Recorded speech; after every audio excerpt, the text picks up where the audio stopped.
وان الفضیل ابن اياض ان وقف بعرفہ والناس يدون وهو يبكي بكاء سکلا محترق۔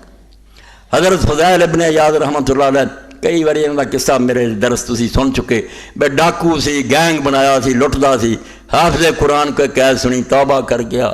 مڑ کے بغداد چوں حرم شریف تک دا فاصلہ 2 سال طے کیتا، بے ایک قدم اٹھا لیندا سی، 2 رکعت پڑھ لیندا سی، پھر ایسی سچی توبہ کی بے ہوں وہ ڈاکوؤں کی بے ولیاں کا سردار ہے، حدیث کا راوی ہے حضرت فضیل ابن اياض، اور باقی ساری عمر حرم گزارتی۔ تو میدان عرفات لوگ بھی دعا کرتے تھی، حضرت فضیل ابن اياض رحمۃ اللہ علیہ روندے سی، ایسا رونا جی کسے بیوہ دا بچہ مر گیا ہوئے، تو سری بڑی روندی نا اپنے پوتے۔ اندازہ کرو کہ ماں ایک ہی بیٹا تو بھی فوت ہو گیا جوانی،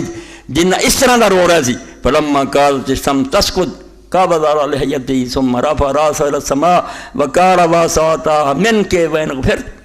جدو سورج ڈبن دا وقت آیا اس وے روندے تے نالے داڑھی پھڑ لئی تے آسمان نو منہ کر کے آکھیا،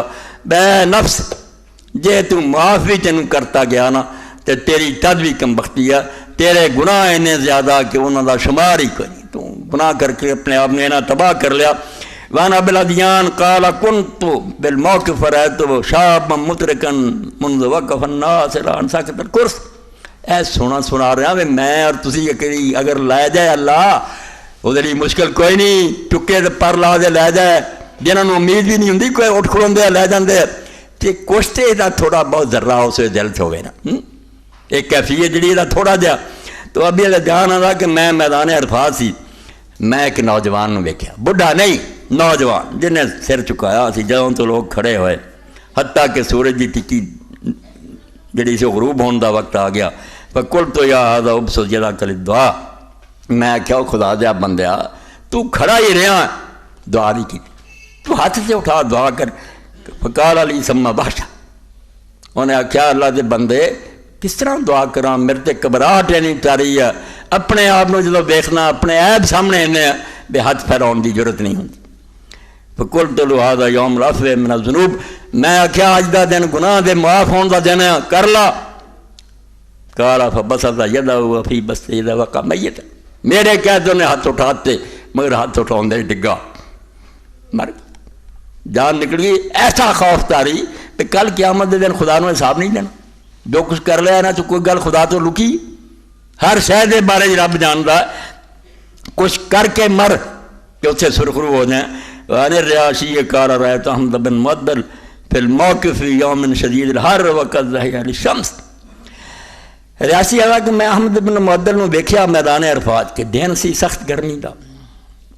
پھر وہ خیمے چ نہیں گئے، حالانکہ ناجائز کوئی نہیں، مگر بہتر ہے کہ آدمی عادی دے طور دھوپ چ کھڑا رہے، ایڈی گرم دھوپ، عرفات دا میدان ریتی سی، ہن تو اتنے کچھ نہ کچھ درخت ہے۔ فقلت ابو الفضل لو اخذت بالساعة فانشا يقول، میں آخیا ابو الفضل جے تو آسانی سے عمل کر لیندا کہ دین سے سائے جانا بھی جائز ہے، ہاں ضرور تو پچی کھڑا رہنا سی۔ اس نے اشعار پڑھے، اللہ دے نیک بندے نے شعر پڑھے، زہیت لہو کہ استذل بذلہ اذ الذل اضحى فی القیامت خالصا، کہ اللہ دے بندے میں تو پانجڑا سڑ رہا اس پاروں بے جدوں دن قیامت دے سارے سائے سمٹ جانے ہیں سوائے اللہ دے عرش دا سایہ کوئی نہیں ہونا، اس واسطے بیٹھا کہ اتنے سڑ لواں، رب رحم کر کے اس سائے جگہ دے دے۔ فوا سفر ان کان سایوں کا باطلا ویا حزن ان کان حزو کا ناقصا، کیونکہ کئی اماماں دے سائے چ نہیں جانا چاہیے۔ وہ فرماندے ہیں افسوس ہے کہ جی انہوں کا مسئلہ ہی صحیح نکلا، جڑے آدھے سائے چ نہیں جانا تو میری کوشش ضائع ہو جانی، ہوں جی حج باطل ہو جانا۔ وَيَا حَزَنًا كَانَ حَظُّكَ نَاقِصًا، تے جے دوجی گل بھی منی کہ جائز ہے مگر ادنا، تے پھر بھی غم تے پریشانی تے ہونی نا بھی کٹیا حج کیتا